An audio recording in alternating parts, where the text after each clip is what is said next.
Tonight on Y News, Malacañang clarifies that the verbal agreement between President Rodrigo Duterte and Chinese President Xi Jinping on allowing China to fish within the Philippines' exclusive economic zone is not yet a policy. An employers group raises concerns on the proposed 14th-month pay's negative impact to micro and small enterprises. And learn the ways on how to spot the safest motorcycle helmet in the market. Good evening. Malacañang clarifies that the verbal agreement between President Rodrigo Duterte and Chinese President Xi Jinping on allowing China to fish within our exclusive economic zone is not a policy. This is in contradiction to the palace's earlier statement that the verbal agreement is legally binding. Rosalie Cos reports why. President Rodrigo Duterte has revealed that he agreed with Chinese President Xi Jinping to give and take on the issue of fishing within disputed territories, including the Philippines' Exclusive Economic Zone or EEZ. However, there have been arguments that unless there is a formal agreement with specified terms and conditions, the verbal agreements between President Duterte and the Chinese leader over the disputed territories in the West Philippine Sea cannot be a policy. Cabinet Secretary Carlo Nograles clarifies that before the country enters into an agreement or treaty with China on the maritime disputes, this has to pass the Congress for it to be legal. Whatever agreements will be entered into, I think it will also have to pass through the Senate. If it's a treaty, then it will have to pass through the Senate, right? Cabinet Secretary Nograles explains the two leaders just agreed to come to an agreement. So it is a status quo when it comes to our exclusive economic zone in the disputed territories, and the government has to enforce the laws. The state shall protect the nation's marine wealth in its archipelagic waters, territorial sea, and exclusive economic zone, and reserve its use and enjoyment exclusively to Filipino citizens. But this is in contradiction to the statement of presidential spokesperson Salvador Panelo that the verbal agreement is already legally binding since the two presidents have mutual consent. The direction is to talk. Let's talk about it. Let's talk with our neighbors. Yun yung directive. Kung paano i-translate yan, the finer details will happen once the talks get concluded. But right now, it's status quo, hindi ba? Kung ano yung status quo means say mag-enforce ang Pilipinas ng ating batas. Secretary Nograles admits that there seems to be contradictions in the statements of cabinet members regarding the issue. This is because of the non-existence of final details about what had been discussed and agreed upon by the Philippine and Chinese presidents. Rosalie Cos, UNTV News and Rescue, Malacañang. Bayan Muna Party List Representative Carlos Zarate expressed concern on a report that China launched ballistic missiles near the Spratly Islands. According to the lawmaker, the government should address the issue and conduct an investigation. Congressman Zarate added he is not in favor for the government to ask the help from the United States of America because it might worsen the scenario. Itong pagtitest nilang ito will signal the heightened militarization, no? In fact, arms race dito sa part na ito ng Asia Pacific. No? Because naturally, itong mga neighboring countries ng China will also react. It will only heighten the arms race in this part of the country. No? So magiging flashpoint ulit ito. Ang talagang masaya lang nito, especially ang Amerika, because ang Amerika isa sa pinakamalaking taga-benta ng mga kagamitang pandigma. No? In a statement, meanwhile, former Magdalo Representative Gary Alejano said the country should condemn such act. Marine resources in the Scarborough Shoal have depleted by 50% due to China's activities, according to a maritime law expert. May Bermudez will tell us why. Justice Marvic Leonen jump-started the oral arguments on the petition seeking protection of the marine resources in the West Philippine Sea with this joke. Do fish have passports, by the way? No, Your No. Honor. And you will never know whether a fish is Chinese or Taiwanese or Vietnamese. Is that not correct? That is correct. Yes, probably all of them are Filipinos, right? Maybe some of them are orphans, and therefore natural-born Filipino citizens. No, just kidding. Senate President Tito Soto has said there will be no problem if the Philippines allows China to fish in the country's exclusive economic zone, or EEZ. For the lawmaker, it will be hard to tell if the fish is exclusive to the Philippines, especially if it's found underwater. He points out that exclusive types of fishes can be found in China, possibly migrated to the Philippines, something he has claimed as a tongue-in-cheek statement or just a joke later on. But the destruction happening in our resources is not a joke, according to scientists exploring the area. In fact, about 550 hectares of marine resources in Scarborough Shoal were destroyed in 2016, while more than 1,300 hectares of resources in Spratly's were severely damaged based on data. Hindi po tayo nagbibiro pag sinabi natin na pag pumasok po sila at hindi po natin sila pinigilan, ay malamang maubos nila ang pangisdaan po sa West Philippine Sea sa loob ng ilang taon lamang. Doon po sa Scarborough Shoal, napakasama po, hindi lang po sila nangingisda, kinakayod po nila at kinukuha yung bahura ng Scarborough Shoal. With the concept of sovereign rights in our EEZ, the state now has the mandate to determine who truly owns the fishes regardless of their origin. Now, the international community recognizes that the resources in the EEZ pertain to the coastal state. And therefore, yung coastal state is the one which will then determine the rules for exploiting those fisheries. So meron pa rin rule of capture in the sense na for the nationals of the coastal state, yung mga citizens niya, pag nangisda siya doon, sa kanya na yung isda. Hindi na siya part ng public domain ng coastal state. Mai Bermudez, UNTV News and Rescue, Quezon City.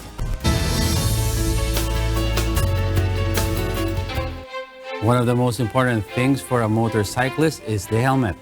It is also a must to know that the helmet a rider is wearing or using is durable.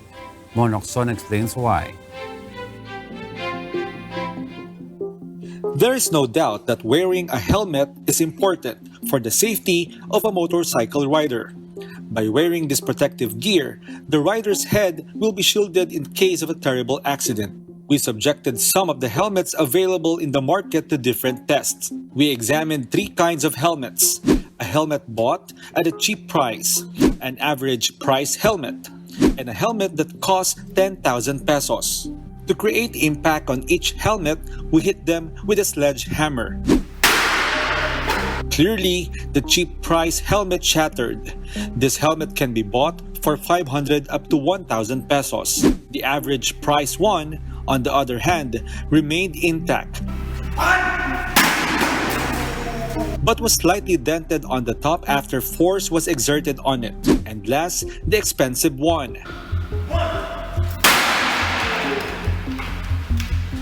The helmet was not at all damaged, but some pieces were broken. We decided to dissect and open the helmets to see what's inside. All the helmets have styrofoam in them, but not all use high-quality styrofoam. This is one factor in which helmets differ. According to Sanjay Chatlani, the owner of Spider Helmets, consumers must be careful and observant at buying a helmet. You go to a shop, go with a brand that you trust. So there are so many brands out in the market. A cheap helmet can be cheaper initially, but after a while, you end up spending more because you need to replace it more often. Wherein with a standard helmet or a value-priced helmet, yes, it's a little bit more expensive sa simula, pero in the long run, you get what you pay for. While a rider gives a piece of advice to his fellows to carefully examine the helmet's contraption. Yung mga talagang cheap, mumurahin, meron siyang EPS pero baliwala din eh. Parang napakalambot. Ito, napipindot ko nga ng daliri ko. And even yung quality, kita mo na kagad na parang dito lang sa kanto lang hinulma eh. And manipis siya as compared sa quality helmets. Female superbike racer Love Chuseco is a living witness how a helmet can save one's life. 2 years ago, a car hit her scooter. So lumipad ako 5 meters from my scooter. Kung hindi ako naka-helmet, baka nagka-face damage na ako. So malaking advantage talaga magsuot ng helmet habang nagmumotor. According to the World Health Organization, 90% of accidents involving motorcycles in the Philippines in which a passenger or a driver died are due to non-wearing of a helmet. This is the reason why the law that mandates all motorcycle riders to wear standard protective motorcycle helmets while driving is strictly implemented in the Philippines. Violators of the helmet law will be fined 1,500 pesos for the first offense, 3,000 pesos for the second offense, and 5,000 pesos for the third offense. Mon Hocson, UNTV News and Rescue, Quezon City. Good evening. Senate Majority Leader Juan Miguel Zubiri believes that the proposed reimposition of death penalty will surely undergo heated debates in the Senate plenary. This after neophyte Senator Christopher Bongo filed a bill regarding the death penalty bill. Nel Maripopok will tell us why. The issue on the reimposition of death penalty in the country has emerged again. This after Senator Christopher Bongo filed the bill reimposing the death penalty bill. According to Senate President Vicente Sotto III, there is a chance that the death penalty bill will proceed if it is confined to high-level drug trafficking. The Senate President is in favor of the proposal to include the crime of plunder that will be punishable by death. But he expresses doubt that his co-senators will support more heinous crimes. He insists that the only way to reimpose death penalty under the Constitution is to present a compelling reason. For Senate Majority Leader Juan Miguel Zubiri, this controversial bill will surely undergo heated debates. Sa tingin ko, madugo yung debate dyan because of course we have members of the minority, for example, the Senate Minority Leader, Senator Franklin Drilon, who already committed that they will be going against this. It will be a good and healthy discussion and we will make sure that it is calendared for plenary debates. And eventually, we have to put it on a vote. Senator Zubiri is from the majority bloc, but he is against the bill. He believes that it's better send criminals behind bars. It's always prosecution. I always believe in enforcement. I always believe that pag nahuhuli ang kriminal at ipasok sa karsel, itapo ng susi. In 2017, the proposed reimposition of death penalty was approved in the House of Representatives but only for drug-related offenses. The said bill has been pending with the Senate up to the end of the 17th Congress. Nel Maribuhok, UNTV News and Rescue, Pasay City. Many are delighted the proposed 14th-month pay has been refiled in Senate. However, an employers group expresses concern that micro and small enterprises will be greatly affected once the proposed incentive passes into law. Harleen Delgado explains why. With the higher prices of basic commodities nowadays, Venus, a mother of two, finds it hard to manage her salary. She says her earnings from her work at a salon are only good for food expenses. This is why she is glad upon hearing the proposed 14th month pay. Ang hirap po talaga ngayon mag-budget po kasi sobrang mahal po ng mga bilihin ngayon. Para po sa dagdagin po yun ng mga gastusin po. Para medyo makaluwag-luwag din po. On Monday, Senate President Vicente Tito Sotto III filed a bill requiring employers in the private sector to pay 14th month pay to its rank-and-file employees. The bill also proposes that the 13th month pay shall be given not later than June 14, while the 14th month pay shall be given not later than December 24 of every year. Labor Group Associated Labor Unions, Trade Union Congress of the Philippines or ALO-TUCP is supporting the proposal. ALO-TUCP spokesperson Alan Tanhusay believes it is high time that the additional incentive is given to Filipino employees with the rising prices of goods and services. Pababa ng pababa yung kanilang purchasing power ng kanilang sahod, pero yung ating ekonomiya, yung mga negosyo, at yung kaban ng gobyerno ay yumayaman. However, the Employers Confederation of the Philippines, or ECOP, expresses concern that the proposal will greatly affect micro and small enterprises. According to ECOP, 90% of enterprises in the country are composed of micro enterprises, while 8% are small enterprises. The remaining 2% are the medium and large enterprises. The group stresses the proposal may force micro enterprises to impose higher prices, lay off employees, or worse, close down for good. So pagka mataas yung increases, ang choice lang naman ng mga yan either tataas nila yung presyo nila kung kaya pang bilhin yung bagong presyo, at kung hindi naman, nagbabawas ng tao yan. Ganyan na nangyayari taon-taon. Kaya palaki ng palaki yung mga underemployed at unemployed. Meanwhile, the Labor Department agrees with this. According to Labor Secretary Silvestre Bello III, aside from its negative impact on micro and small enterprises, companies may not comply, as there are some that are not yet even complying with the 13th month pay. Mukhang hindi pa, it's not yet time from the assessment of our National Wage and Productivity Board, baka hindi makayanan. From our experience, sa 13-month pay pa lang, ang dami nang hindi nakakapag-comply. So, additional month pay may cause and disequilibrium. So, kailangan talaga ng masusing pag-aaral. However, Tanhusay contends it is DOLE's fault that a lot of companies are not complying. On the other hand, Bello defends they only have less than 1,000 labor law compliance officers to check hundreds of thousands of businesses. For now, the department as well as groups ALU, TUCP, and ECOP have pledged to help the legislators in studying the proposed law. Harleen Delgado, UNTV News and Rescue, Manila. As the water level in Angat Dam slightly goes up, the National Water Resources Board has yet to increase water allocation for Metro Manila. Joanano tells us why. As of 6 a.m. today, the water level in Angat Dam has gone up to a little more than 161 meters due to previous rainfalls over Angat watershed. But National Water Resources Board, or NWRB Executive Director Sevilio David Jr. says that the 36 cubic meter per second water allocation will remain for the Metropolitan Water Works and Sewerage System, or MWSS. David adds they have yet to resume the water allocation for irrigation from Angat Dam. This is to help the reservoir to fully recharge until it reaches its 180 meters normal operating level.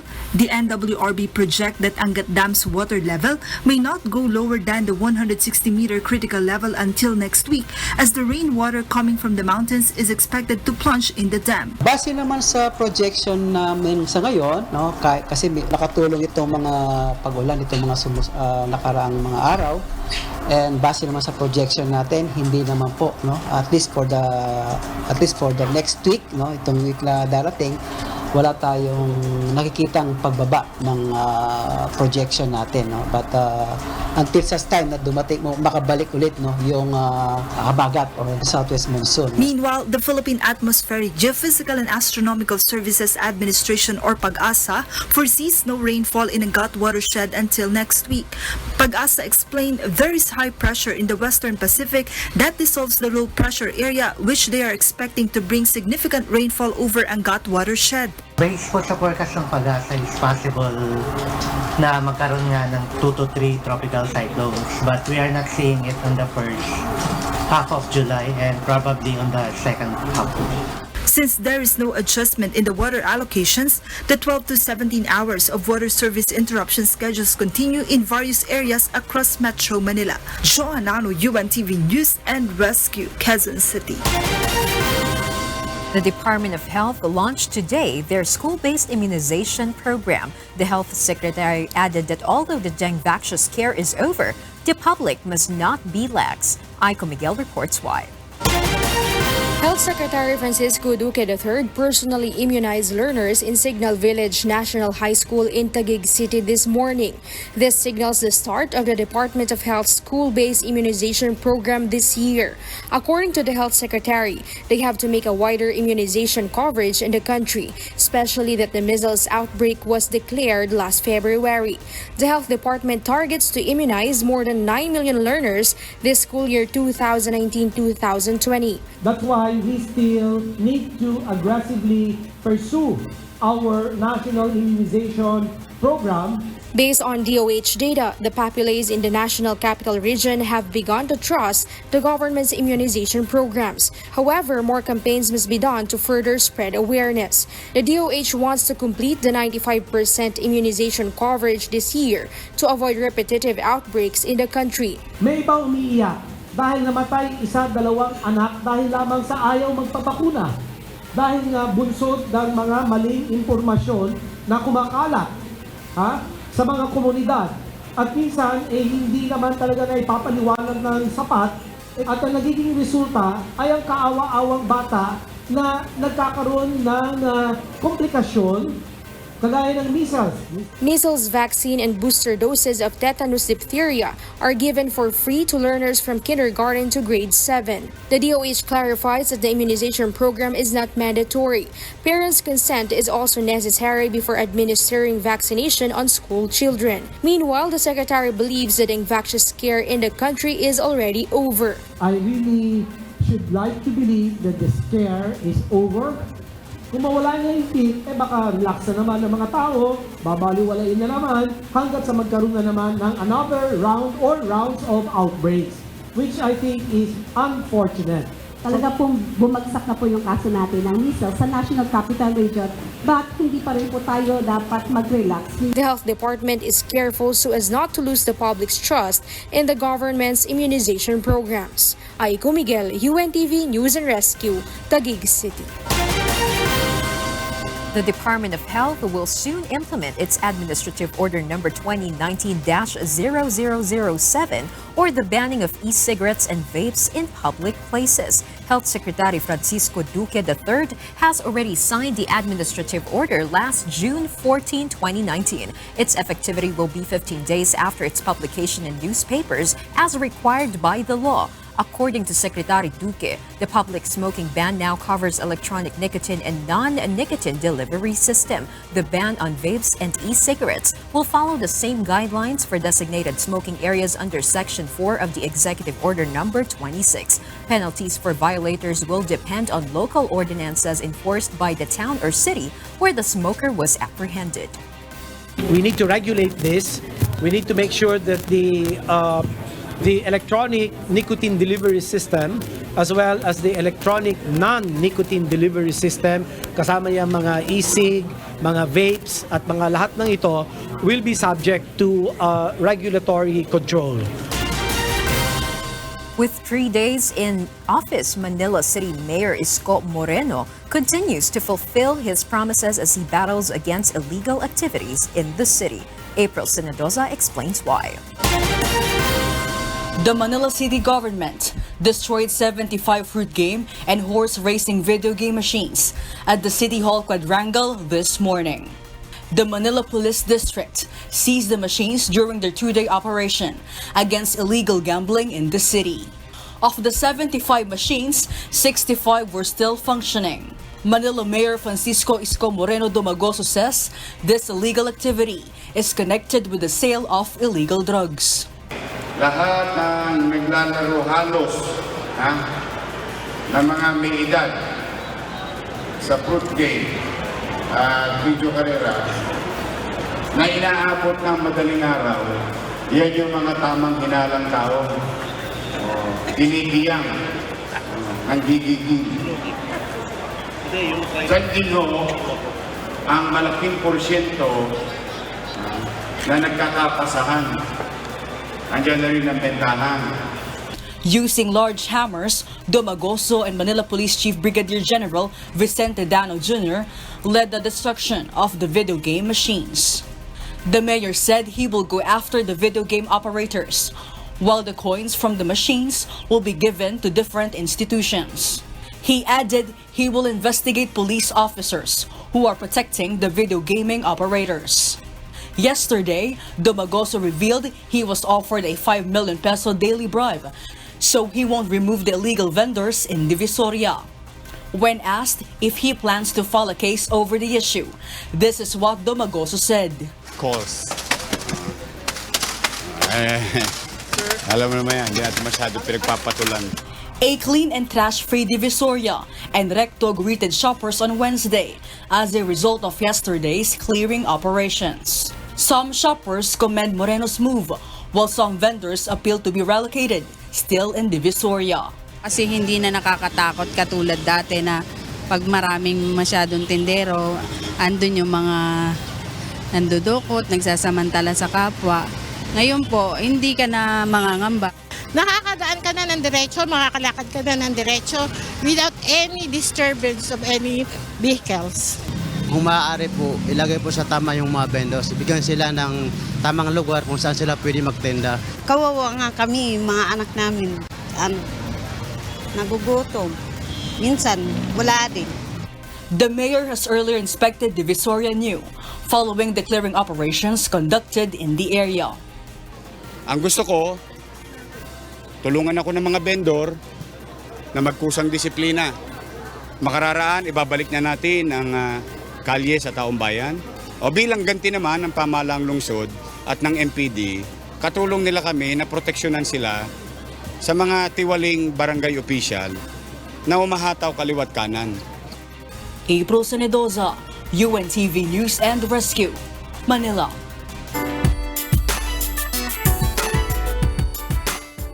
On-ground auditionees in Cebu City say they did not want to miss the chance to audition and perform on the Wish Bus. Gladys Tuwabi tells us why.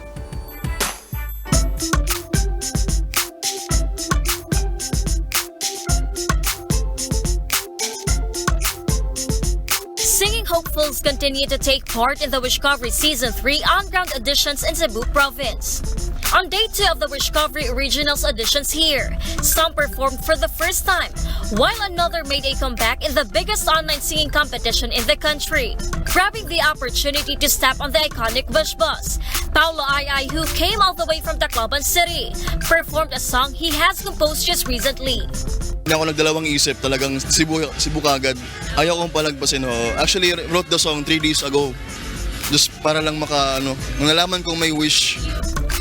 And for their One for the Books performance, the group Broken Chord took advantage of the state-of-the-art facilities of the FM booth on wheels.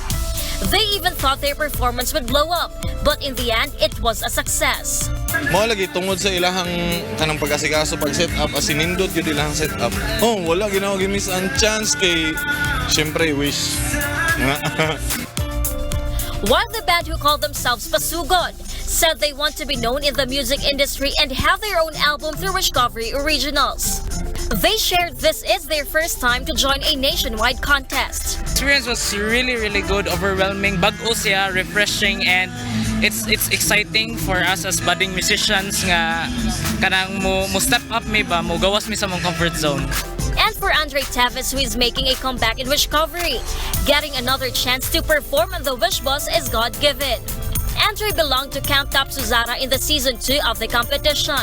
So it's like God's way of telling me na, oh, there's still another chance, which is this one. The bus really came here, so I got to perform in there. So like whatever happens, I'm really already contented because I got.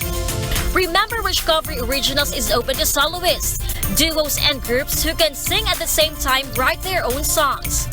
The on-ground auditions in this part of the Visayas run until tomorrow, July 4. Register from 10 a.m. to 4 p.m. at Plaza Independencia, Cebu City. Gladys Tuwabi, UNTV News and Rescue, Cebu. Welcome back to Y News. Manila Mayor Isko Moreno says his city must be prepared for the big one. April Senedoza explains why. The city of Manila is not yet ready for the big one, or the 7.2 magnitude earthquake that may hit Metro Manila anytime soon. This is what Manila City Mayor Isko Moreno admitted when he convened with the members of the City Disaster Risk Reduction and Management Office or CDRRMO at the Manila City Hall on Tuesday afternoon. During the meeting, Moreno told the council members he will fire them if they don't admit that Manila is not ready. But as of now, the City of Manila is not ready. Iyon on record. No? The CDRRMO admitted Manila has no concrete disaster risk reduction management plan or detailed hazard maps, unlike its neighboring cities. The mayor then immediately ordered the council to formulate such plan. Pinaghahanda ko, pinagagawa ko ng plano. We really have to prepare. The Philippine Institute of Volcanology and Seismology, or PHIVOC, says the resilience of structures must be prioritized since Manila City has a lot of hazards. But the biggest stumbling block would be the resilience of the structures or the houses. Yun yung pinakaunang kailangan gawin. Ayusin yung mga posibleng bumagsak na mga bahay kung saan. The mayor found out that Manila CDRRMO does not have a prepared response to other possible disasters, such as downed city cell sites and mass shooting incidents. According to the Department of Interior and Local Government, the Manila City government's preparedness to respond to any disaster is deemed a total failure. Moreover, Manila's Command Center for Disaster Response, or the Emergency Response Assistance Program, has been found to be dilapidated. The Manila Public Information Office said CCTV cameras operated by the Command Center only cover the City Hall and Carriedo areas, while the rest is not monitored as per disaster response employees. The employees further said such program does not have its own hotline. In fact, they only use their personal mobile numbers to communicate with the public. April Senedoza, UNTV News and Rescue, Manila. The list of the congressmen vying for the House Speaker post is now 7 names long. Grace Cousin tells us why. Regional Party Hugpong ng Pagbabago or HNP chaired by Davao City Mayor Sara Duterte Carpio endorses Davao City 3rd District Representative Isidro Ungab for the House Speaker post. In a statement, the party said President Rodrigo Duterte, because of delicadeza, will not accept the intent of Congressman Paulo Duterte to also run as Speaker. Ungab will return in the 18th Congress. He chaired Appropriations and the Ways and Means Committee in the lower house. He is close to the Duterte family. He was a councilor when the president was the mayor of Davao City. He was a member of Puwersa ng Masang Pilipino Political Party in 2003 and became a Liberal Party member in 2009. He jumped to Partido Demokratikong Lakas ng Bayan in 2015 and now a member of Hugpong ng Pagbabago. Congressman Ungab in a statement accepts the endorsement of HNP and reiterates his commitment to support the legislative agenda of President Rodrigo Duterte. Meanwhile, the HNP suggests that Taguig Representative Alan Peter Cayetano take the majority leader position, Marinduque Representative Lord Alan Velasco to take the Appropriations Committee, and later Representative Martin Romualdez to head the Accounts Committee. Congressman Romualdez on his part said he respects the decision of the Hugpong ng Pagbabago and now awaits the final decision of the President. Meanwhile, aspirant Speaker Bayan Muna Party List Representative Carlos Zarate said members of the lower chamber have been very busy talking about the speakership race instead of finding solutions to the problem of the Filipinos like water crisis and issues on the country's disputed territories. To borrow the word of President Duterte, labo-labo ito. But this is not for the good or benefit of our people. No? UNTV News tried to get a statement from other aspiring speakers, but they refused to make any at the moment. As of today, there are 7 aspirant speakers. They are Ungab, Duterte, Cayetano, Velasco, Alvarez, Romualdez, and Zarate. Grace Cassin, UNTV News and Rescue, House of Representatives. And for the news abroad, a fire has engulfed parts of a former German military training ground which is littered with old munitions. Meanwhile, heavy rainfall has flooded dozens of villages in Russia's southeastern Siberia, leaving at least 18 people dead and 13 missing. Jovic Bermas tells us why. In Russia, residents of the Siberian region of Irkutsk, devastated by a fatal flood, have accused the authorities of failing to give them adequate warning that could have helped save lives and avert damage. The floods, which began on June 25th and have hit almost 100 settlements in southeastern Siberia, have killed 18 people. The Emergencies Ministry said 13 people were missing. The Emergency Ministry said more than 1,250 people had been treated in hospital. According to reports, the flood was caused by freak downpours of rain that caused the river to swell and burst its bank. The Russian army was called in to help with the rescue operation after President Vladimir Putin visited the area. In Peru, dozens of homes in a local health clinic were destroyed when a fault opened up in the Peruvian highlands in the early hours of June 28. The homes could be seen destroyed at the bottom of a large cliff that was created by the fault in Peru's Huanuco region. Faults in the earth and cracks in the walls of nearby buildings could be seen in images from the area. Peru's National Emergency Operations Center said the fault was likely caused by an earthquake that the region experienced on May 26th. In Germany, Army tanks and police water cannon vehicles joined forces with local fire services on Tuesday in a combined effort to get a 600-hectare forest fire under control in Germany's Mecklenburg-Vorpommern state. Emergency services have been battling the blaze since Sunday. It is now thought to have been started on purpose. Tanks rolled in on Tuesday afternoon to pave the way for fire services to get to the source of the fire. Efforts by the fire brigade had been restricted as the area contains unexploded munitions. Investigations are being carried out into suspected arson. Jovic Bermas, UNTV News and Rescue. The Trump administration said on Tuesday it would begin printing forms for the 2020 U.S. Census without a controversial question asking about citizenship, following a key decision by the U.S. Supreme Court last week, blocking the proposal. A Department of Justice spokeswoman confirmed that the question would not be included on the census, which is constitutionally mandated to take place every 10 years. The Commerce Secretary Wilbur Ross confirmed that the forms were being printed without the question. The announcement follows a U.S. Supreme Court decision last week that temporarily blocked Trump's administration from adding a citizenship question to the form, arguing that the government had failed to provide an acceptable justification for wanting the information.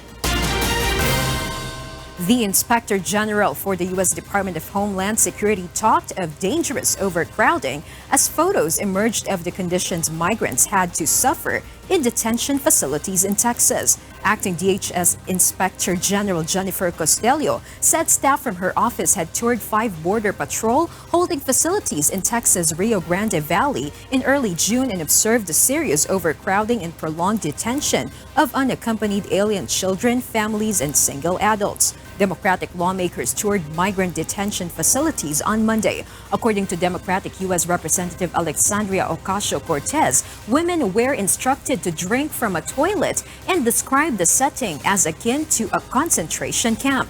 U.S. President Donald Trump has made a crackdown on illegal immigration a centerpiece of his domestic policy agenda in 2020 re-election bid. But his efforts to build a wall on the southern border have been blocked in Congress, and he was forced last year to backtrack after his zero-tolerance border policy of separating migrant children from their parents provoked widespread outrage. The European Council proposed German Defense Minister Ursula von der Leyen to become European Commission President, European Council President Donald Tusk said Tuesday. Von der Leyen, a member of German Chancellor Angela Merkel's Conservatives, would be the first female commission if president confirmed by the European Parliament. Her nomination needs an absolute majority of the chamber's 751 members to be ratified. Tusk welcomed the gender balance in the nominations. First and foremost, we have chosen 2 women and 2 men for the 4 key positions, a perfect gender balance. I am really happy about it. All 4 top jobs need to be confirmed by the European Parliament. Sky gazers were left in awe as the moon blocked out the sun over Chile, a celestial event that drew worldwide attention. Kath Dumaraos will tell us why. Hundreds of thousands of tourists scattered across the North Chilean desert on Tuesday to experience a rare and irresistible combination for astronomy buffs, a total eclipse of the sun viewed from beneath the world's clearest skies. A solar eclipse occurs when the moon passes between the Earth and the sun, plunging the planet into darkness. It happens only rarely in any given spot across the globe.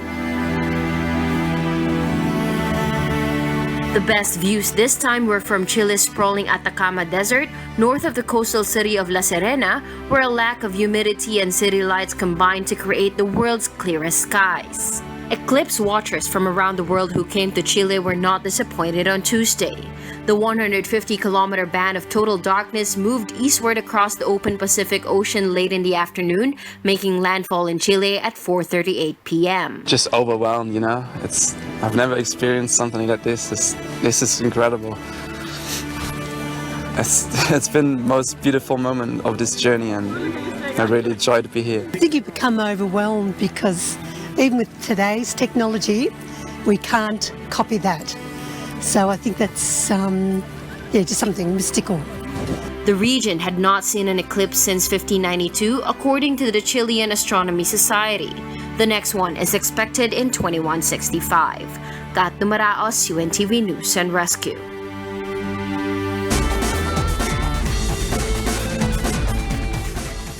The Golden State Warrior is set to retire Kevin Durant's jersey. In a statement released via Twitter, Warriors CEO and coach chairman Joe Lacob announced his decision to retire Durant's number 35 jersey. The Warriors claim 2 NBA championships and 3 trips to the finals with KD and 2 NBA Finals MVPs. Lacob emphasizes that as long as he's coach chairman, no player will ever wear number 35 for the Warriors again. He also thanks KD for his contributions. Durant ends with his 3-year period with the Golden State Warriors in favor of the Brooklyn Nets.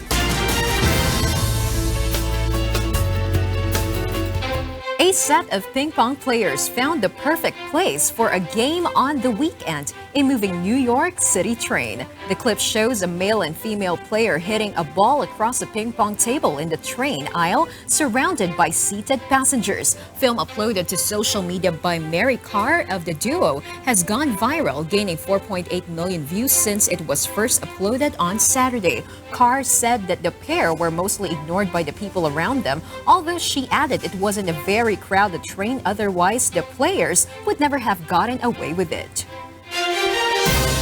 And those are the reasons behind the news this July 3, 2019. On behalf of Angelo Castro III, I am Alex Baltazar, and before we close, we will recap with today's significant sound bites because we need to know, we will always ask why. Good evening.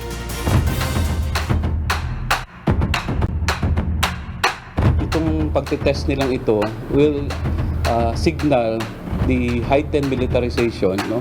In fact, arms race dito sa part na ito ng Asia Pacific. No? Because naturally, itong mga neighboring countries ng China will also react. Titignan natin kung magmamatch doon sa sinasabing alleged bomber at saka yung nagkiklaim. So only then can we really confirm na kamag-anak nila yan pag nag-match yung DNA. Tingin ko madugo yung debate dyan because of course we have members of the minority, for example the Senate Minority Leader, Senator Franklin Drilon, who already committed that they will be going against this. So pagka mataas yung increases, ang choice lang naman ng mga yan either tataas nila yung presyo nila kung kaya pong bilhin yung bagong presyo, at kung hindi naman, nagbabawas ng tao yan. Ganyan na nangyayari taon-taon. Kaya palaki ng palaki yung mga underemployed. So yung AO is essentially the same regulatory nature for cigarettes. So that is what's going to be expected. We need to regulate this we need to make sure that the electronic nicotine delivery system as well as the electronic non-nicotine delivery system, kasama yung mga e-cig, mga vapes at mga lahat ng ito will be subject to regulatory control.